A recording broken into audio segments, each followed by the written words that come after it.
오늘의 주요 뉴스입니다. 인공지능과 증강현실이 그리는 미래 사회를 엿볼 수 있는 가상융합 산업대전이 열렸습니다. 시각장애인을 위한 촉각 디스플레이와 자동차 공장을 구현한 VR 체험관 등 다채로운 기술을 선보였는데 정부도 가상융합 기술 지원을 확대하기로 했습니다. 원자력 발전소를 멈춘 채 정기 검사하는 기존 원전과 달리 운전 중에도 검사하는 상시 검사가 오는 2027년 전격 도입됩니다. 이를 통해 원전 검사의 안전성을 높이면서 정비 기간을 줄여 원전 이용률이 높아질 것으로 기대됩니다. 폐 통신 장비에 포함된 히토류 등 핵심 광물을 재활용하기 위해 정부와 이동통신 3사 등이 손을 잡았습니다. 버려지는 통신 장비는 한 해 약 13,600톤 규모로 이 가운데 히토류 등 핵심 광물은 1,800억 원 상당이 포함된 것으로 파악되고 있습니다. 국내 연구진이 두꺼운 양극을 사용하면서도 안정적으로 작동하는 전고체 배터리 기술을 개발했습니다. 고체 전해질에서 규소와 인의 일부를 게르마늄으로 바꾼 건데 자세한 작동 원리를 잠시 뒤 취재 기자가 알려드립니다. 여러분 안녕하십니까? 사이언스투데이 시작합니다. 가상현실과 증강현실, 이른바 XR 기술이 인공지능과 만나면서 산업 현장은 물론 교육과 의료, 문화 분야까지 빠르게 변화하고 있습니다. 최신 XR 기술과 활용 사례를 한자리에서 만나볼 수 있는 2026 대한민국 가상융합 산업대전 현장을 권석화 기자가 다녀왔습니다.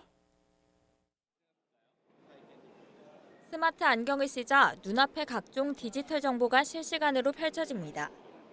디스플레이에서 출력된 영상을 렌즈를 통해 전달해 현실 공간 위에 가상 정보를 구현하는 기술입니다. 매뉴얼을 띄워놓고 바로 실시간으로 보면서 그 작업을 할 수 있다거나 아니면 운전 중에 내비게이션을 볼 수 있다거나 또 외국인들하고 이런 바로 직접적인 실시간으로 대화를 할 수 올해로 11회째를 맞은 가상융합 산업대전에는 140개 기업이 참가해 최신 XR 기술과 서비스를 선보였습니다.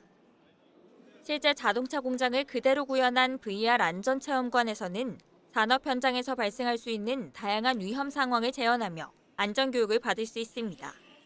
AI와 XR 융합을 주제로 한 이번 행사에서는 글로벌 컨퍼런스를 비롯해 스타트업 투자 상담회와 채용 박람회도 함께 열렸습니다. 첨단 기술이 사회적 가치를 만들어내는 사례도 눈길을 끌었습니다. 시각장애인을 위한 촉각 디스플레이는 이미지와 그래픽 정보를 손끝으로 읽을 수 있도록 구현해 정보 접근성을 높였습니다. 이미지나 글이나 상관없이 번역을 실시간으로 AI 통해서 하게 되면서 볼 수 있는 컨텐츠 양이 무한대가 됐다고 보면 될 것 같습니다. 정부는 인공지능과 가상융합 기술의 결합이 산업과 일상의 변화를 이끌 핵심 성장 동력이라며 지원을 확대하겠다고 강조했습니다. 이번 전시를 계기로 앞으로 더 많은 분야에서 가상융합이 더 확산될 수 있도록 지속적인 지원을 할 생각입니다. XR 기술이 인공지능과 결합하면서 단순한 체험을 넘어 일상과 산업 전반을 바꿀 혁신 기술로 자리 잡을 수 있을지 주목됩니다. YTN 사이언스 권석화입니다. 정부가 원전을 멈춘 채 정기 검사하는 기존 원전과 달리 운전 중에도 검사하는 상시 검사를 오는 2027년 전면 도입합니다. 원자력안전위원회는 운전 중에도 검사에 검사 효율을 높인 상시 검사 항목과 방법 등을 보완하기 위한 원자력안전법 하위법령 재개정안을 의결했다고 밝혔습니다.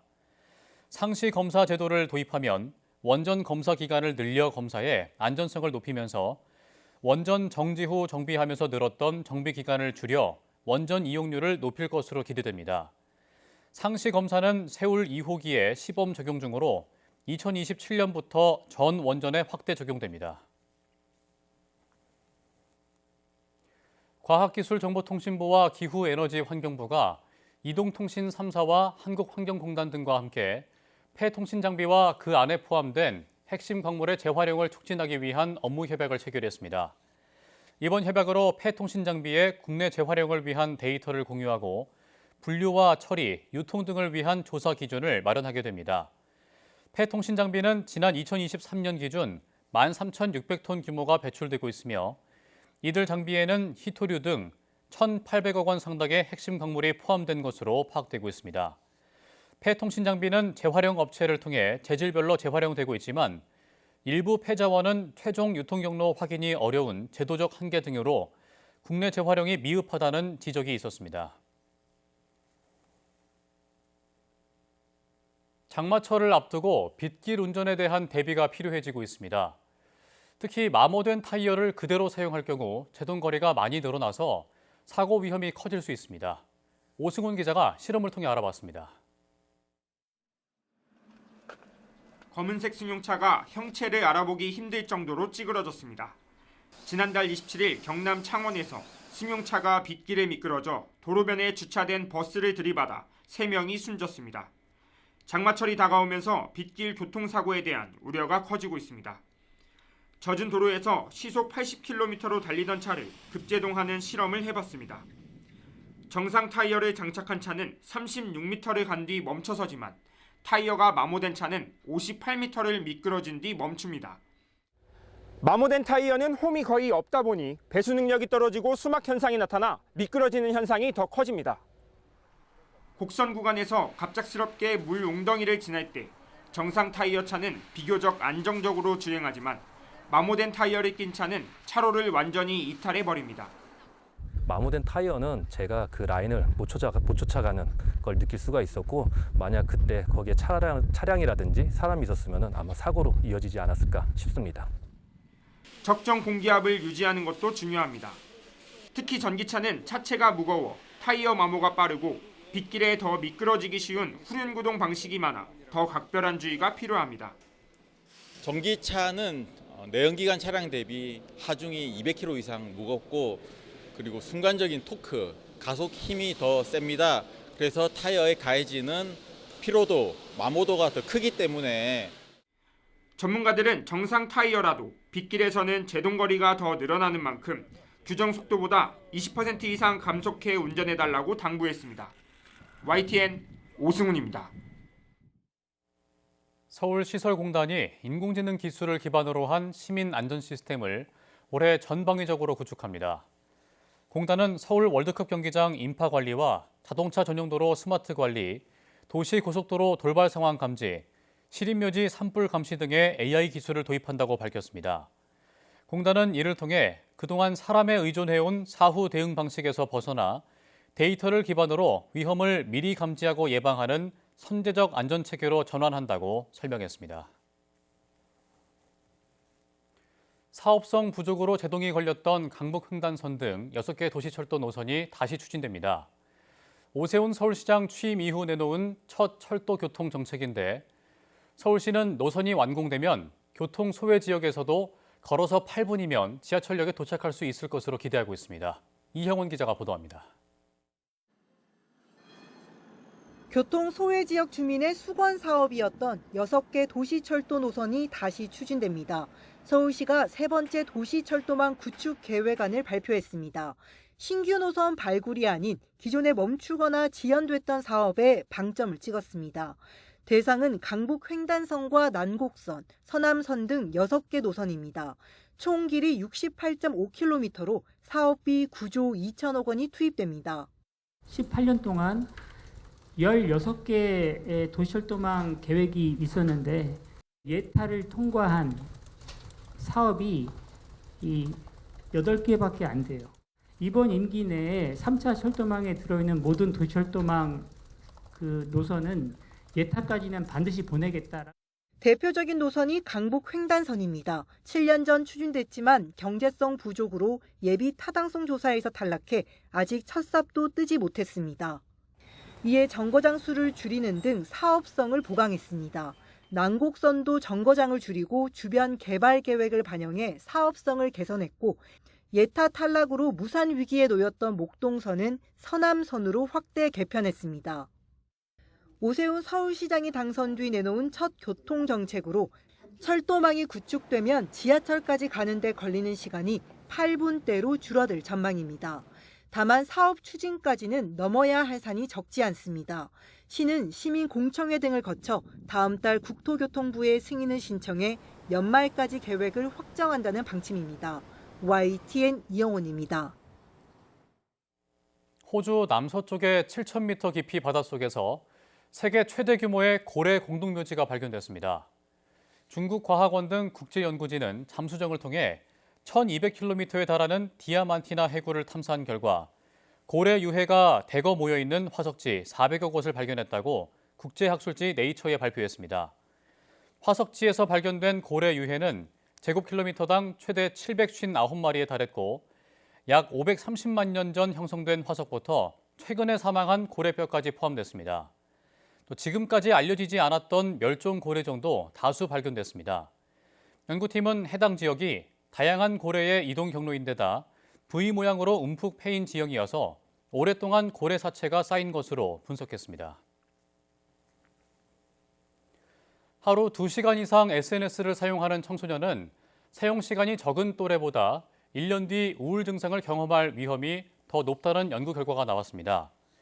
호주 머독 어린이 연구소는 멜버른 지역 청소년 1,200여 명을 10년간 추적 관찰한 결과 SNS 사용 시간이 하루 2시간을 초과한 이들은 하루 1시간 미만 사용자보다 우울 증상 위험이 높아진 것으로 나타났다고 밝혔습니다.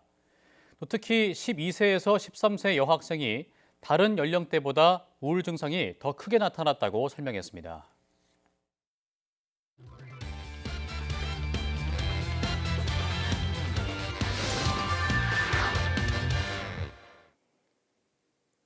한 주간 주목할 만한 사이언스 이슈를 다 모아온 김은별입니다. 사람의 눈과 뇌의 신경세포처럼 반도체 소자가 보는 동시에 정보를 처리할 수 있다면 어떨까요? 국내 연구팀이 빛을 보면 그 정보를 스스로 기억하고 처리하는 인공 시신경 반도체 소자를 만들었습니다. 화면 보시겠습니다.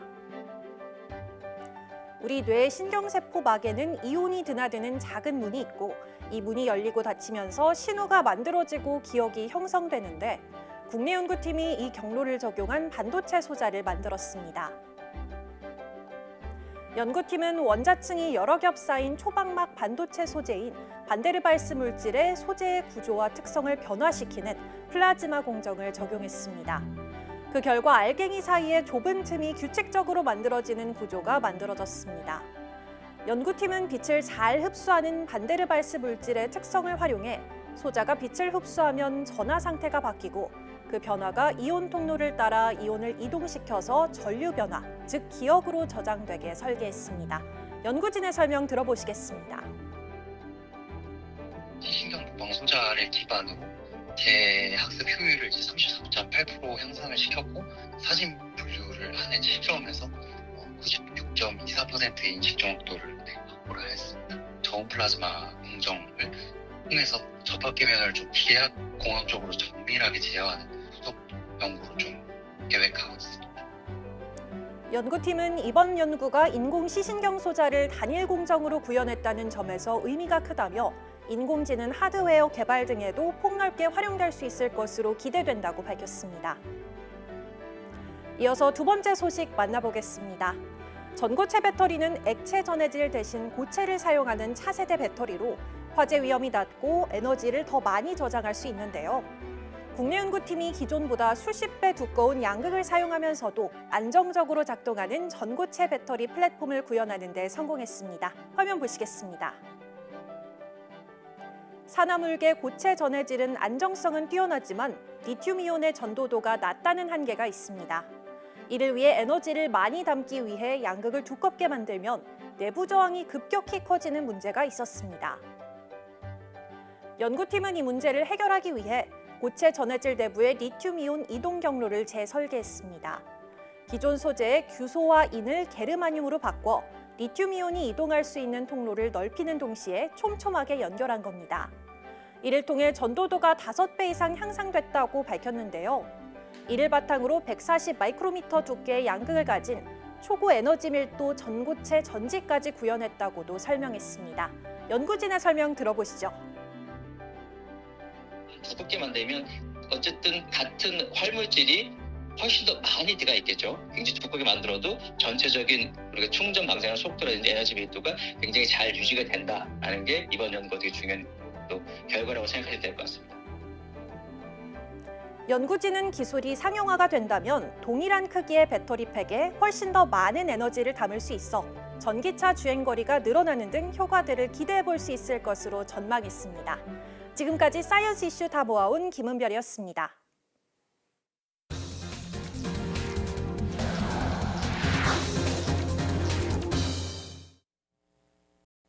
이란 전쟁 장기화의 영향이 고용시장에 본격 반영되면서 5월 취업자 수가 1년 5개월 만에 마이너스로 전환됐습니다. 특히 청년층은 취업자가 25만 명 넘게 감소하며 삼중고를 겪고 있습니다. 오인석 기자가 보도합니다. 유례없는 반도체 호황에도 이란 전쟁이 장기화하면서 고용시장은 충격의 직격탄을 맞고 있습니다. 2월과 3월 20만 명대였던 취업자 증가폭은 4월 10만 명 아래로 떨어진 뒤 지난달에는 감소세로 전환하며 4만 명 줄었습니다. 취업자 수 감소는 비상계엄 여파로 일자리가 줄어든 2024년 12월 이후 처음입니다. 특히 제조업 취업자는 반도체 호황에도 14만 명이 줄었습니다. 2019년 2월 이후 가장 큰 폭의 감소세입니다. 제조업 취업자 가운데 반도체 산업이 차지하는 비중은 4% 정도로 크지 않다는 게 데이터처의 설명입니다. 농림어업과 전문과학기술서비스업, 건설업 취업자도 감소했는데 건설업은 25개월 연속 줄었습니다. 고용 취약계층인 청년층의 일자리 부진은 확대됐습니다. 15세에서 29세 취업자는 25만 5천 명 줄어 코로나19 영향이 컸던 2021년 1월 이후 최대 폭으로 감소했습니다. 최근 구조적인 부분에서의 경력직 채용 중심의 어떤 그 채용 문화라든지 대규모 공채가 좀 없어졌다든지 이런 것들로 인해서 20대 특히 청년의 주 핵심층인 20대가 취업자 어떤 감소에 큰 영향을 좀 받은 것으로 보여지고요. 재경보 관계자는 청년층은 산업 인구 구조 변화, 기업의 경력직 채용 현상, 중동 전쟁 장기화로 인한 경기적 측면까지 고용시장에서 삼중고를 겪고 있다고 말했습니다. 정부는 고유가 피해 지원금과 청년 뉴딜 등 추경 효과는 고용시장의 상방 요인이지만 이란 전쟁 영향 본격화 우려로 회복 시기와 속도는 예단하기 어려운 상황이라고 밝혔습니다. YTN 오인석입니다. 주식 투자 열풍에 빚을 내 투자하는 빚투 규모가 늘면서 가계대출도 덩달아 큰 폭으로 뛰어올랐습니다. 전체 금융권에서 9조 원 이상, 은행에서만 7조 원 가까이 늘었는데 21개월 만에 가장 큰 상승폭이었습니다. 윤태인 기자입니다. 반도체 경기 호황과 기업 실적 개선 전망 등으로 코스피가 가파른 상승세를 보이며 이른바 빚투 수요가 늘어난 가운데 가계대출도 큰 폭으로 상승했습니다. 지난달 말 기준 예금은행의 가계대출은 1,181조 8천억 원으로 한 달 사이 6조 9천억 원 늘어났습니다. 지난 2024년 8월에 9조 2천억 원 이후 가장 높은 상승폭이었습니다. 제2금융권까지 포함한 수치로 봐도 높은 수치를 기록했습니다. 지난달 전체 금융권 가계대출은 9조 3천억 원 늘어 전달보다 증가폭이 확대됐고 5개월 연속 증가세를 보이고 있습니다. 대출 종류별로 보면 주택담보대출은 4조 원 늘어 전월에 5조 5천억 원보다는 증가폭이 줄었습니다. 반면 일반 신용대출과 마이너스 통장대출을 포함하는 기타 대출은 무려 5조 3천억 원 급증해 지난 2021년 7월 이후 최고 상승폭을 기록하면서 전월에 2조 원 감소하는 대조를 보였습니다. 기타 대출은 은행권에서만 3조 7천억 원 늘었는데 가정의 달 등 계절적 자금 수요에 더해 개인의 대규모 주식 투자가 맞물리면서 큰 폭으로 늘어난 것으로 풀이됩니다. 주식시장 상황에 따라서 신용대출을 중심으로 당분간 높은 변동성을 보일 것으로 예상되고 주택 관련 대출의 경우에도 다주택자 양도세 중과 유예 종료 조치 이후 수도권 주택시장이 어떻게 흘러갈지에 따라서 불확실성이 높은 만큼 가계대출이 폭증하자 금융당국도 관계기관 합동점검회의를 열고 대응에 나섰습니다. 가계부채 증가 추세가 안정화될 때까지 관리 목표를 달성하지 못한 금융사를 점검할 방침입니다. 은행권은 고액연봉자의 신규 신용대출 한도를 줄이고 중도 상환 수수료를 면제해 상환을 유도하는 등 자율관리 조치를 추진하기로 했습니다. YTN 윤태인입니다. 개인정보위가 6,200억 원에 이르는 과징금을 부과한 것은 쿠팡의 매출 규모가 큰 것은 물론 기본적인 관리 소홀이 원인인데다 434만 명 비회원 정보까지 유출되고 조사 방해까지 하는 등 사안의 중대성이 크기 때문입니다. 1년치 영업이익에 해당하는 과징금을 물게 된 쿠팡은 불복 소송을 예고했습니다. 이승은 기자가 보도합니다. 쿠팡에 대한 6,200억 원대 과징금은 기존 역대 최대인 SK텔레콤에 대한 과징금 1,348억 원의 4.6배 수준입니다. 또 쿠팡 INC 기준 지난해 영업이익 6,790억 원에 육박하는 규모입니다. 정보 유출 규모도 3,750만여 명으로 2,320만여 명이었던 SK텔레콤보다 많았습니다. 여기에는 회원뿐만 아니라 배송지에 기록된 가족과 친구 등 제3자 434만 명의 정보도 포함됐습니다. 또 과징금 산정 기준이 된 직전 3년 평균 매출액도 36조 원으로 17조 원이었던 SK텔레콤을 크게 웃돌았습니다. 게다가 정보 유출 원인이 고도의 해킹이 아닌 안이한 관리라는 점, 고객에 제때 알리지 않은 점, 조사 방해도 감안됐습니다. 사고 관련 접속 기록 등 각종 증거 자료의 보존을 명령하였으나 쿠팡은 약 5개월 분량의 앱 접속 로그를 수동 삭제하고 6개월이 경과한 어플리케이션 로그를 자동 삭제하는 자사의 정책을 중단하지 않아 피해 범위 확인을 어렵게 한 사실이 있습니다. 게다가 쿠팡 물류 담당 자회사인 CFS는 자사 취업을 제한하기 위해 작성한 목록에 경찰청 출입기자 71명을 허위 사실을 유포했다며 등록하기도 했습니다. 이에 따라 별도로 과징금 2억 2천만 원을 부과받았습니다. 이번 제재에 쿠팡은 법적 절차를 통해 사실관계가 명확하게 규명되기를 기대한다고 밝혀 법적 대응 가능성을 예고했습니다. 국민께 심려를 끼쳐드려 사과드린다면서도 2차 피해 방지를 위한 선제적 조치와 사실관계에 대한 설명이 충분히 반영되지 못해 유감이라고 밝혔습니다. YTN 이승은입니다.